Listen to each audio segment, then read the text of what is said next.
So I feel like I probably mention this pretty frequently, but just in case I haven't in a while, I am obsessed with pirate stories, or just like pirates in general. Obviously the more like romanticized version of it, not the actual history of pirates who were garbage, but the like romanticized, the really fun version of them. I just adore pirate stories, and like any kind of novel that's set on or around the sea, I'm probably going to love it so much. And the only thing that could make those stories even better for me is if they're queer, obviously. And so today I'm recommending 4 of my favorite pirate fantasy stories, and one that I haven't read yet, but it's on my TBR for this month, so I'll be reading it very shortly. So we'll start with the one that is probably going to be the most obvious to you guys because I talk about this book all the time, but that is In Deeper Waters by F.T. Lukens. I do have a full review for this book up on my channel, so I will link that video for you guys down below. But this was one of my top 10 books of last year. I truly adore this book. It is just incredible. The main character of this book is named Tal. He is the prince of this beautiful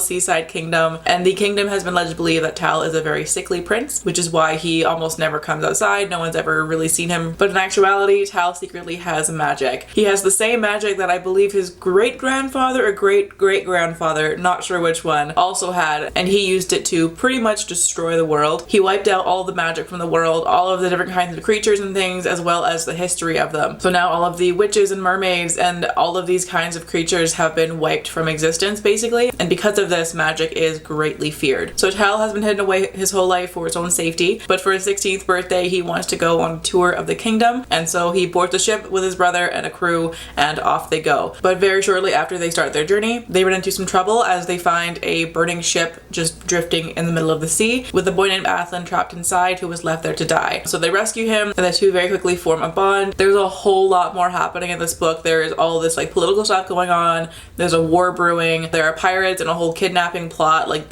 so much happens in this book, but that's at least the gist of it, just to kind of give you an idea of where this book goes. But yes, this is definitely my first recommendation for queer pirate stories. Next up is a sci-fi duology that I read years ago, and it's still to this day one of my favorite series that I have ever read, and that is The Abyss Surrounds Us and The Edge of the Abyss by Emily Skrutskie. These ones are just so wonderful. This duology is about a girl named Cass, and her family has created these genetically engineered beasts because in this post-apocalyptic world, most of the land is gone, and so most people live on ships now, but the waters are just infested with pirates. So these sea monsters were created by Cass's family as protection. Cass has been in training her entire life to learn how to raise these beasts, but on her very first solo mission, she is kidnapped by the pirate queen Santa Elena and taken aboard their ship, where she has stolen one of these sea monster eggs, and she's forcing Cass to raise the egg to use the monster as her own personal weapon. And if Cass refuses or she fails, then she will die. But then while aboard the ship, she meets a girl named Swift. I believe she's the second in command, and the two have this weird connection and quickly start to fall in love and have to navigate their complicated feelings and obviously the very complicated relationship of a captive and a captor. So there are a whole bunch of themes in here about power dynamics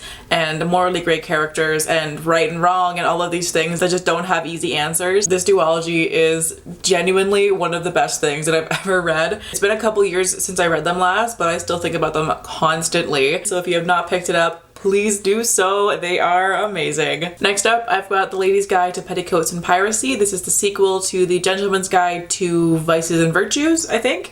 This book takes place after the whirlwind adventure that was the grand tour of the first book, and follows Felicity as she tries to navigate being a woman in this time period and wanting desperately to go to school to be a doctor but not being allowed to do so. She is trying so hard to make that dream a reality, and then she hears that one of her old friends is marrying a doctor, and she hopes that if she can go and meet this doctor and talk to him, maybe she can get an in and be able to go to school. So she decides to travel to Germany, and on the way she meets a mysterious woman who says that she will help her on her travels as long as she's able to disguise herself as her maid on the way. And of course the two end up in a whole lot of trouble and end up aboard a pirate ship. There are a lot of things going on in this book. It was such a fun time. The plot of book 2 is way better than book 1. I love book 1 too, but like Felicity and her character is just so much fun. I adore her. Felicity is asexual and I believe she's aromantic, but I'm not positive. This book takes place during a time where that language didn't exist yet, but she does state that she has no interest in any kind of sexual relationship at all, and she really has no interest in men. So I believe she's meant to be an asexual lesbian. There is no actual romance in this one, but it does allude that there could be a possible relationship later on. but it was left very open-ended. So if you were looking for a romance story, don't go for this one. But if you want just badass women and pirate stories and a really fun, fast-paced plot, definitely give it a go. Next up is Scavenge the Stars by Tara Sim. This is the first book in a gender-swapped fantasy retelling of the Count of Monte Cristo. In this one, we have two main characters. Amaya is a captor on a debtor ship, and she has been working for years to pay off her debt. And one day she meets a very mysterious man who offers to help her pay off the rest of her debt, as well as help her take down the Mercado family, who are the ones who ruined her family's life, put her in debt in the first place. And then the other main character is Caio Mercado. He is the son and heir of the Mercado family, and he is very well known for his gambling, but he's trying really hard to turn his life around. But then his sister falls ill with the plague that is sweeping the country, and the only way that he can think to save her is by striking a deal with the Slum King. So these two characters meet. One of them is trying to save the Mercado family, one is trying to destroy it, but they have this undeniable connection, and a very complicated relationship ensues from here. It was such a fun time. I haven't read the sequel yet because I suck at sequels, but this is just such a fun, action-packed, super fast-paced story. It was a wonderful time and I highly recommend it. And then finally, the one book that I have not read yet is The Mermaid, the Witch, and the Sea by Maggie Tokuda-Hall. This one followed our main character, who has disguised himself as a man named Florian aboard a ship as part of the crew, and this ship is being used to transport some very wealthy merchants across the world. But once they get out to sea, they reveal that they are actually a slave ship. So Florian meets Evelyn, who is a passenger on this ship, who is on her way to an arranged marriage that she does not want, and the two of them instantly fall in love, and Florian decides that he has to get Evelyn out of there. So the two of them come up with a escape plan that involves them, a captured mermaid, something called the Pirate Supreme, there's a witch involved, and something to do with the sea as a character.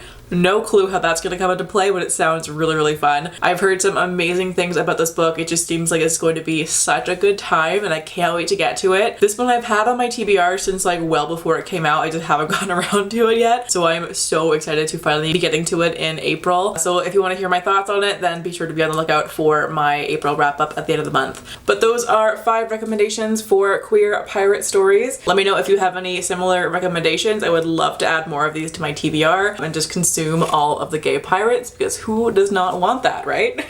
But that'll do it for today's video, so thank you all so much for watching. I hope you're having a fantastic day wherever you are in the world, and I will catch you in the next video.